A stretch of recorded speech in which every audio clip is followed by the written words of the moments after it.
Bismillahirrahmanirrahim. Assalamualaikum warahmatullahi wabarakatuh. Ya, kembali lagi kita pada program e-learning Universitas Muhammadiyah Indonesia. Kali ini saya Tajul Ula, dosen program studi manajemen Fakultas Ekonomi dan Bisnis Universitas Muhammadiyah Indonesia, akan membawakan mata kuliah analisis ataupun analisa proses bisnis. Nah, dalam kajiannya itu kita akan membahas proses bisnis operasi. Nah, pada slide ini yang pertama materi yang akan kita bahas, yaitu yang pertama adalah proses bisnis operasi itu sendiri apa, dan kedua ada risk picture, dan yang ketiga ada activity diagram. Oke, di slide selanjutnya kita pahami terlebih dahulu yaitu apa itu proses bisnis. Nah, secara definisi parsialnya proses bisnis itu yang pertama adalah sekumpulan aktivitas yang mengubah masukan menjadi keluaran. Nah, masukan di sini sering kita sebut di dalam materi bisnis ekonomi itu input. Nah, ketika input itu diproses kemudian menjadi output, nah itu yang disebut dengan keluaran. Nah, biasanya input ini itu terdiri dari biaya. Selain biaya, sumber daya manusia dan sumber daya bahan bakunya, pabrik dan lain sebagainya. Yang kemudian ada proses produksi itu terdiri dari bagaimana mengolah input dan kemudian menjadi hasil yang kita inginkan, yaitu output. Nah, yang kedua pengertian dari proses bisnis ini adalah aktivitas terkait dengan pengubahan status dari sebuah entitas. Nah, jadi sebuah entitas itu apa, dari input menjadi output. Nah, itu yang menjadi aktivitasnya, ya, proses, ya. Yang ketiga itu entitas itu disebut dengan benda yang menjadi fokus kita ataupun produk yang ingin kita ciptakan apa. Nah, yang keempat ada kebijakan, adalah aturan main yang diterapkan suatu organisasi. Nah, kebijakan ini berkaitan dengan bagaimana kita memperoleh input, bagaimana kita melakukan proses produksi itu sendiri, dan bagaimana kita memasarkan output yang sudah kita produksi tadi. Nah, yang terakhir itu ada struktur organisasi yang menunjukkan pembagian sumber daya manusia yang terdapat pada sebuah organisasi. Kita pahami bahwa di dalam sebuah organisasi itu banyak departemen ataupun banyak bagian. Nah, mulai yang paling atas misalkan ada CEO ataupun pemimpin perusahaan, terus ada manajemen, ada manajer produksi, ada manajer pemasaran, ada manajer lain-lainnya. Itu yang berkaitan dengan bagaimana suatu organisasi ataupun suatu perusahaan dijalankan. Nah, selanjutnya definisi proses bisnis itu yang kemudian kita kita rangkup ataupun kita simpulkan bahwa proses bisnis adalah kebijakan, struktur organisasi, sumber daya dan aktivitas yang berjalan teratur pada sebuah organisasi. Itu yang dimaksud dengan definisi proses bisnis. Oke, ini adalah komponen pembentuknya. Nah, yang pertama itu kita lihat pada gambar. Yang paling atas itu ada kebijakan. Nah, ada struktur organisasi di samping dan ada sumber daya, dan di bawahnya aktivitas yang kemudian semuanya melebur. Nah, kemudian peluburan itulah yang disebut dengan proses bisnis. Oke, di slide selanjutnya. Nah, kita langsung masuk ke pembahasan proses bisnis operasi. Nah, apa yang dimaksud dengan proses bisnis operasi? Itu adalah rangkaian event ataupun rangkaian kejadian di dalam operasional.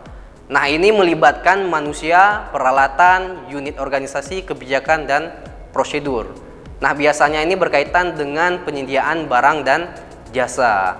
Nah, ini adalah tujuannya adalah untuk menyelesaikan pekerjaan organisasi itu sendiri. Nah, pembahasan kedua kita langsung masuk ke risk picture. Nah, apa yang dimaksud dengan risk picture? Yaitu menceritakan proses bisnis dengan menggunakan gambar. Nah, tujuannya untuk apa? Untuk mempermudah kita mengetahui alur dari proses bisnis itu sendiri. Nah, tujuan kedua yaitu untuk mengevaluasi, mempermudah kita untuk mengevaluasi bagaimana prosedur yang sudah dijalankan. Dan kalaupun misalkan ada pelanggaran ataupun ada kemacetan, kita bisa melihat di mana proses yang tidak berjalan dengan baik. Nah, ini penggunaannya sangat baik untuk menjelaskan proses yang sedang berlangsung tentunya. Nah, biasanya ini diwakilkan oleh satu gambar, satu kegiatan, satu gambar. Nah, agar lebih jelas urutannya, berikan panah tentu di dalam setiap gambar dari satu kegiatan ke kegiatan berikutnya. Oke, next, ini adalah contoh risk picture untuk administrasi akademik. Nah, ini ada dua kategori mahasiswa, yaitu mahasiswa baru dan mahasiswa lama di dalam melakukan administrasi akademik. Nah, yang pertama ini langsung dari mahasiswa baru, yaitu tanda panah menunjukkan registrasi mahasiswa baru yang kemudian ada proses data IDM, segala macam proses datanya apa yang diperlukan. Nah, kemudian melakukan registrasi administrasi, terus melakukan proses daftar ulang, kemudian ada dua pilihan, yaitu menjadi mahasiswa jadi mendaftar ataupun tidak menjadi mendaftar. Ini bagian dari untuk mahasiswa baru. Nah, kemudian kalau dia tidak mendaftar maka dia tidak jadi mahasiswa. Kalau dia menjadi mendaftar maka dia melakukan registrasi akademik, kemudian dia melanjutkan ke perkuliahan.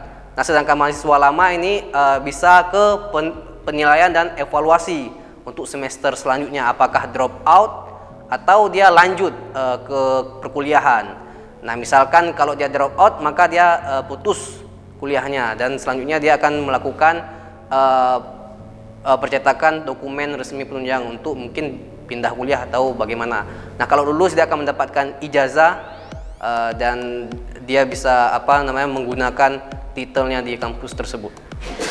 Oke, untuk contoh selanjutnya ada risk picture untuk diilustrasikan ada pelanggan itu menelepon untuk memesan barang. Ini sering kita lakukan, apalagi sekarang sedang marak-maraknya ataupun sedang tren yang namanya e-commerce. Nah, ini bagian penjualan mencatat pesanan ke dalam SOPB ya, ketika ada orang yang memesan, kemudian bagian gudang menyelesaikan ataupun menyediakan barang untuk membuat SBPB, kemudian bagian penjualan membuat SC, FP dan kuitansi. Nah, kemudian pelanggan terus barang dikirim ke pelanggan, pelanggan menerima barang dan kemudian barang diterima dan kemudian dilakukan pembayaran dan ada bukti pembayarannya. Ini bagian dari distributor untuk katakanlah kita memesan barang.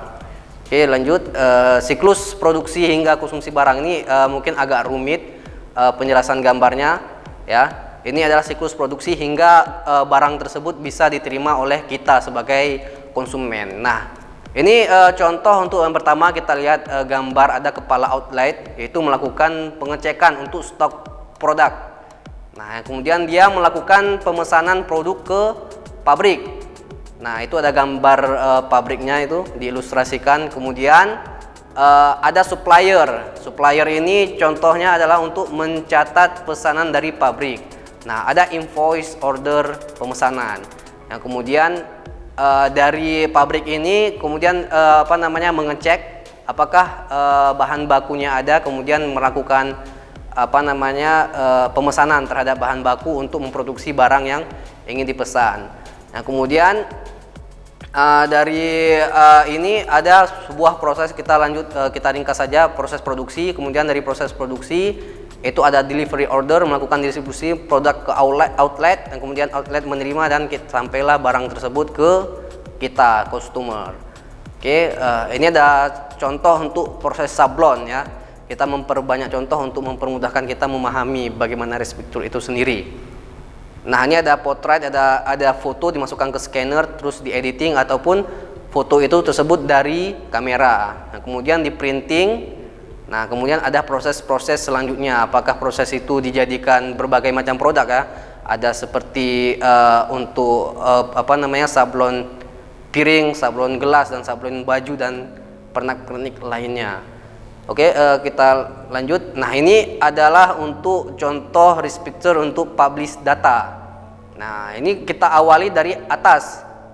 Publish data itu diawali oleh reporting manual tentunya yang pertama, ataupun pelaporan secara manual, itu bisa dari pembukuan ya. Kemudian dimasukkan ke dalam internet. Oke, training, data collection, submission, validation dan quality control. Dan selanjutnya paling ujung kita singkat saja dipublish datanya, baru bisa dipublish. Oke, lanjut. Nah, ini ada bisnis proses. Nah, ini ada biasa data dari perguruan tinggi, misalkan contoh data diposting ke komputer Kopertis ataupun Dikti, kemudian dilakukan analisis, kemudian ada hasil evaluasi dan kemudian hasil evaluasi tersebut disampaikan ke PT melalui media website. Misalkan pelaporan terkait dengan jumlah publikasi dosen ataupun publikasi lulusan mahasiswa ataupun publikasi tentang kemana alumni suatu PT itu setelah kuliah, macam-macam banyak data yang disampaikan di sini. Oke, lanjut. Ini contoh risk picture untuk servis barang.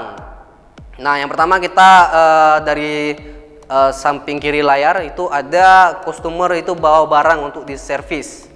Nah, kemudian barang servis diterima oleh customer, ya.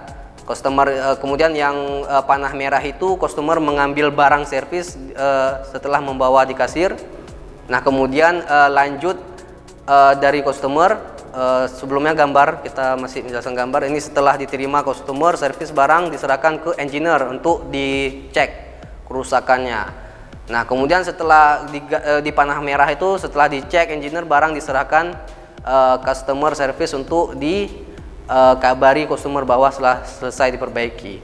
Oke, ini tanda ingat aja, ini panah biru itu dari customer ke tempat servis, dan garis merah itu alur pengembalian. Oke, lanjut kita bahas tentang activity diagram. Tadi kita sudah membahas proses diagram. Sekarang kita membahas activity diagram. Oke, ini kalau activity diagram ini menggambarkan proses bisnis dan urutan aktivitas dalam sebuah proses. Nah, bedanya ini adalah activity diagram itu menggambarkan aktivitas di setiap proses-proses. Kalau tadi risk picture itu menggambarkan setiap proses. Nah, activity diagram itu mendetailkan kembali setiap proses kegiatan dari setiap proses tadi. Nah, jadi ini dia yang activity diagram. Oke, sebelum kita membahas tentang activity diagram, kita break terlebih dahulu. Kita kembali lagi setelah pesan berikut.